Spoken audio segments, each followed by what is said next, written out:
Yali Nation, Yali Nation, Yali Nation. I wish you a wonderful week ahead.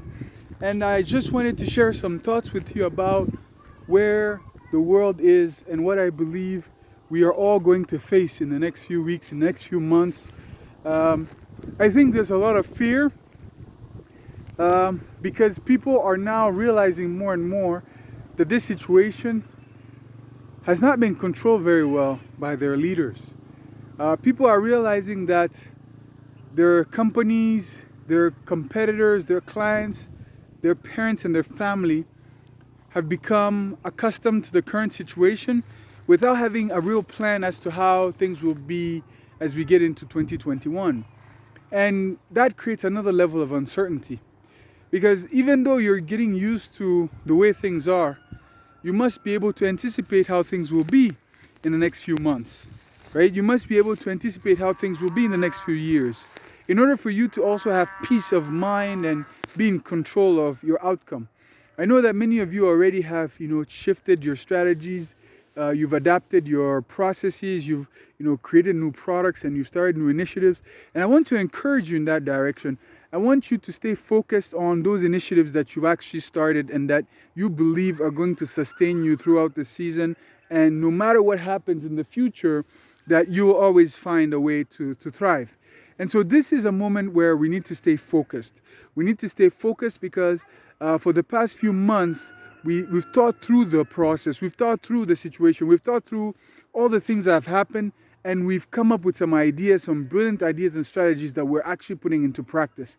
And you're not going to see the results of some of these things in the short term. Some of these things you have to stick to it in the long run. I want you in that long run to be, fluid like water, but to also be consistent. To know that there are some things and figure out what are those things that you will never change in this project. No matter what, you're not going to compromise it and you're not going to change it because those things are going to stay the same. And then what are those things that are variable?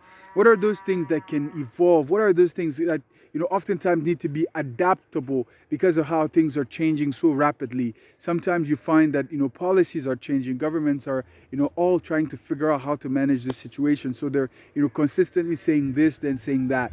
Your customers also, you've realized that they don't have as much money as they used to have before. So now their budgets are lower. So you need to come up with, new products and offerings for them.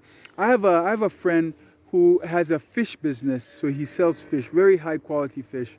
And he sells it, he used to sell it a lot for the upper market. So people would buy, kilos of fish. So his whole business model was around, he was selling in kilos, right? And so he's noticed that in the midst of this pandemic, there are people who are coming to him. They want his fish. They like the environment that he's operating in. And they want to buy his fish, but they find it's too expensive. And so he's recently created a new offer of a cheaper fish. And for him, it was really difficult because he was like, but I'm only used to selling quality fish. And I feel like now I'm going to have to sell, lower quality fish. And I told him, I said, okay, look at it this way. First of all, when you think of luxury, when you think of quality, quality is related to the five senses.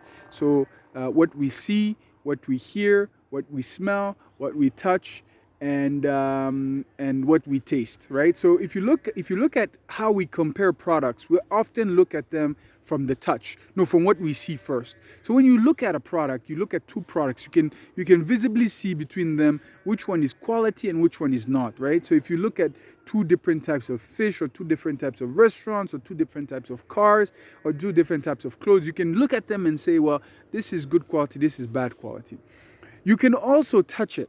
When you touch certain products, you can touch the product and get to know, well, yeah, this product is of high quality, this product is of low quality, depending on your level of exposure. And then the third one is what we taste, right? So when we taste a product, we get to see, from the taste, is this real ice cream? Did they use, good quality cream and milk, or this cheap ice cream? You can taste the chemicals inside, right? Or is this natural juice, or this chemical juice, or this cheap juice? You can get to know by the taste.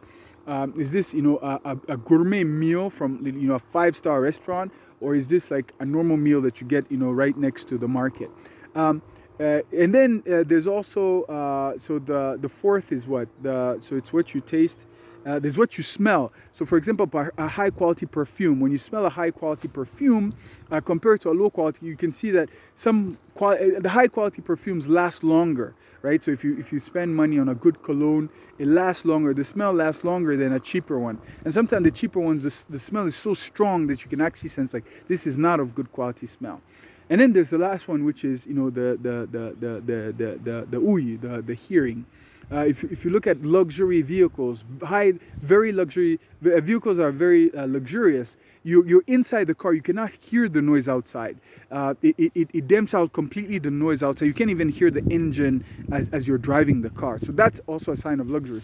And so if you're selling a product like fish to people who, when now they're focused on the price, they're not really looking at the highest quality in terms of the look of the fish, in terms of the size of the fish. And then not many people are really aware of the taste difference between a fish that was grown in a fish pond locally, and a fish that was grown in a lake that's maybe hundreds of kilometers away. People who are buying in regards to price, people who are price conscious don't know those nuances. But you as an entrepreneur who's thinking about the quality, you have to now think of, can I give them multi-sensorial experiences? Can I give them an experience that their eyes are gonna like, right? Can I make sure that the plates are clean, the place is clean? Can I make sure that the place smells good, that it doesn't smell like fish that is rotten? Can I make sure that they have a great experience? Because the intuition, the sixth sense also matters a lot, especially in services where people think about, how was I treated? How was I taken care of? What was the general feeling that I got? So if you can put other sensorial experiences into your product, then people are not going to look at, the taste is not the best as you would expect it to be, because you're the business person, you know the difference. But some of your customers today, they're looking for something that makes them feel good, that's something that tastes good, something that makes them full, at a price that they can afford, because that's the value that they're looking at right now. So you should not waste your time saying that you want to elevate the standards of your customers when your new customers are really looking at a matter of price. And you always have to think about the future of your business. And so today I hope to inspire you to stay focused on your journey, to not lose sight of all the things that you're doing and all the things that are in front of you, and to know that you're going to make it. You're going to succeed. Like, there is a path to success in the journey that you're on, but you have to stay focused. You have to adapt, but you have to stay focused. So I love you all. I wish you a wonderful week. I have some great articles that I'll be sharing with you on my LinkedIn platform. It's really a fun season in my life right now, where I feel more at ease, sharing my ideas and I really want to help as many of you succeed as possible. So I love you all. Wish you all the best. Talk to you soon.